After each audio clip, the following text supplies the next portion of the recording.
Hey there. That was quite a padded resume she just read. Let's see. Good evening. That's a good way to start. First of all, I want to thank Robin Hickson for having me here tonight. I have to. She's my boss. It is an honor and a privilege to speak with you tonight. Phi Theta Kappa is a wonderful organization, and I hope that you new inductees are proud of this tremendous accomplishment. The last time I was at a PTK induction, I was one of you, a hardworking, high-achieving community college student. I won't tell you when, but I will say that Mariah Carey was at the top of the charts, and it was not Christmas time. I was an English major at Fullerton College in Fullerton, California, and tuition at that time was a whopping $28 per credit hour, which was especially amazing considering that everything else in California literally costs $1 million. That's a joke, it's okay. What got me from Nebraska to California is exactly what you would expect. A ragtag bunch of semi-professional singers and dancers who traveled the world with their lives in their packs and a song in their hearts. From what I've since gathered, most teenagers don't uproot their lives to spend months or years living out of a tour bus, building and tearing down sets every 3 days, and literally singing for their supper. I cannot in good faith recommend that lifestyle to anyone, but it taught me early on the importance of making mistakes. I have always made mistakes, and I have no plans to stop. I love making mistakes because that's how you learn, and you can go on to make even better mistakes. On tour, our dance director was a former prima ballerina of some big-wig ballet company. She was a master of her craft and one of the hardest workers I have ever met in my life. She had this rule: ask for perfection, but never expect it. No one is ever going to perform perfectly. There will always be room for improvement, and to hold absolute perfection as the standard for anyone, including yourself, is unfair and harmful. If you're not making mistakes, you're not growing. That was my first big lesson from life on the road. My second great lesson was the importance of making personal connections. Get to know people, hear their stories, share experiences together. Do you know anything about winter in North Pole, Alaska? Because I have heard stories and things get weird. In addition to the importance of learning about people and places outside your own experience, making friends has a practical function. A group of smart, dedicated friends can screw up in so many more interesting ways than one person alone. However, the key is you have to be able to listen and learn from other people. So if someone tells you that the German school kids that you're about to teach all speak great English, maybe don't go out and mangle the 4 words of German that you know, because Randy, the scowling 11-year-old who you're going to be spending a house with for the next 3 days, will loudly and publicly announce, "Stop trying to speak German, no one can understand you." So be willing to learn from others' mistakes. There were other great lessons from tour, like don't be afraid to try new foods, but take small bites just in case. Don't swear in any language in front of children. Take care of your feet, and they will take care of you. And always use the water closet before getting on the tour bus. But there was one lesson in particular that has meant the most to me. At one point in Germany, I was preparing for a show, and I couldn't find my black socks. Now, on the surface, this isn't a big deal, except that I was about to do the bottle dance from Fiddler on the Roof, which prominently featured my ankles. And I had no time to go buy socks, and I had no money to buy socks, even if I had time. And as I mentioned, I didn't speak German. No one had any spare socks, and I was panicking, so I ran to our tour director. So let me put this in perspective. We just heard from Tom McDonald, Metro's Vice President for Academic Affairs. I don't know exactly what Tom does on a daily basis, but I'm positive he is very busy and important, solving problems the rest of us will thankfully never have to worry about. So imagine if I ran into Tom's office, interrupted a meeting, and said, "Tom, I need help. My pencil broke." That was the level of foolishness that I brought to the tour director. He stopped his very important work, shifted his priceless attention to me, and casually dropped a 3-word masterclass in event management. He said, "Make it work," and then got on with the business of ensuring that 40 young performers didn't die, starve, or go to jail while under his care. So what does make it work mean? It means to get creative. It means that nothing is impossible. It means that you are a smart, strong person capable of overcoming obstacles, and I trust you will figure it out and not bother me with any of the details. Making it work was a key skill in live performance, where surprises are the rule, not the exception. Microphone cuts out mid-performance, share with another singer. Scaffolding falling down, get people to literally hold it together until the curtain drops.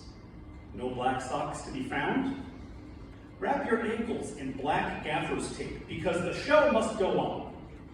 I danced the bottle dance with pride, which is literally the only way to dance the bottle dance, and had a great show.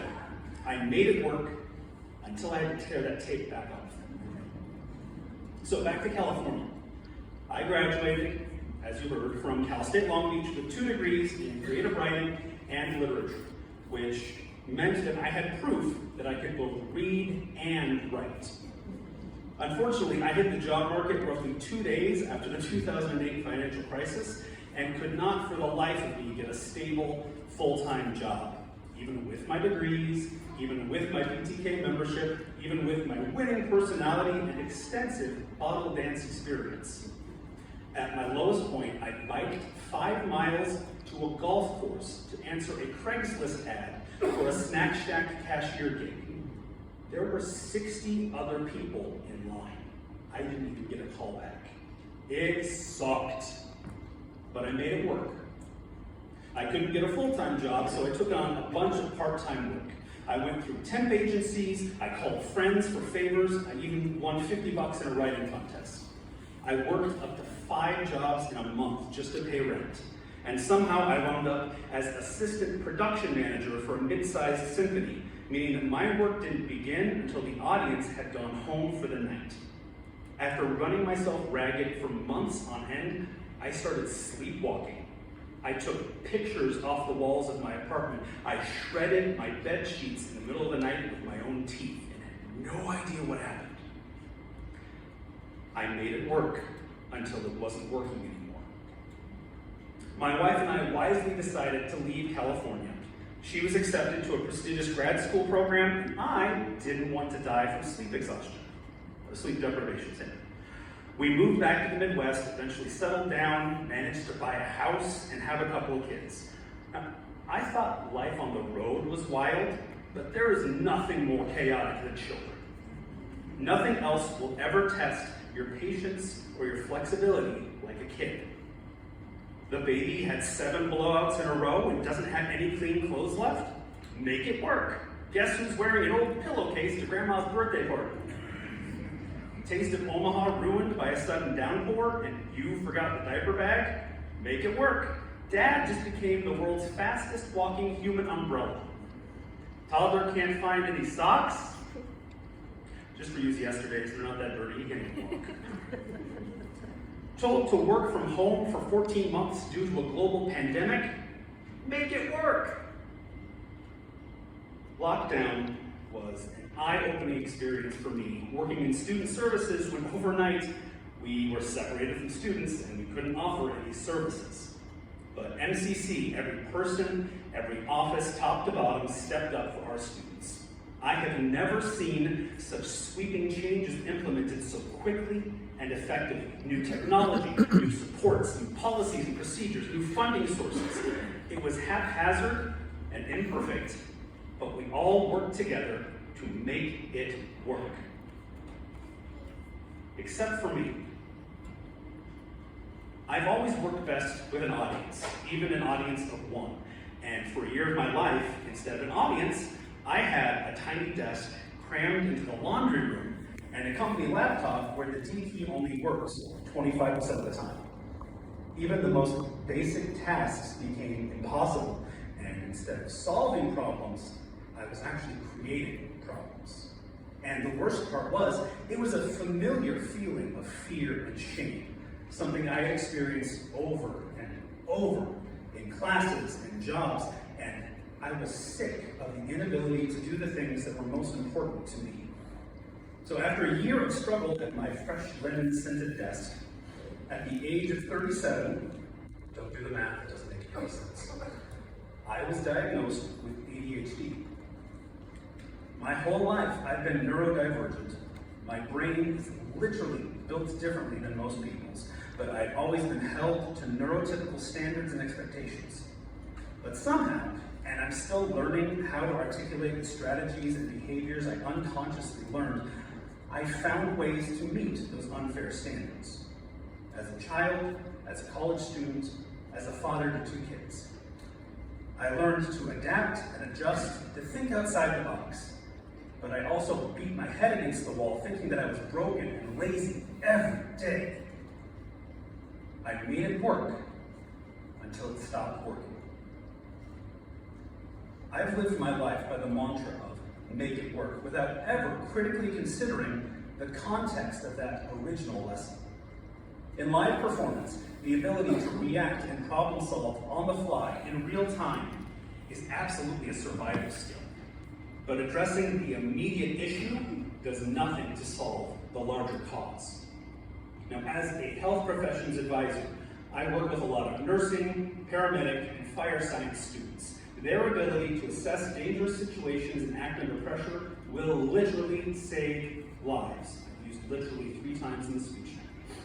But if a firefighter spends all day putting out fires, at some point they've got to ask, why are these fires starting, and how can we stop that? Or to bring it back to the stage, if your microphone cuts out, it's easy to share with the closest singer.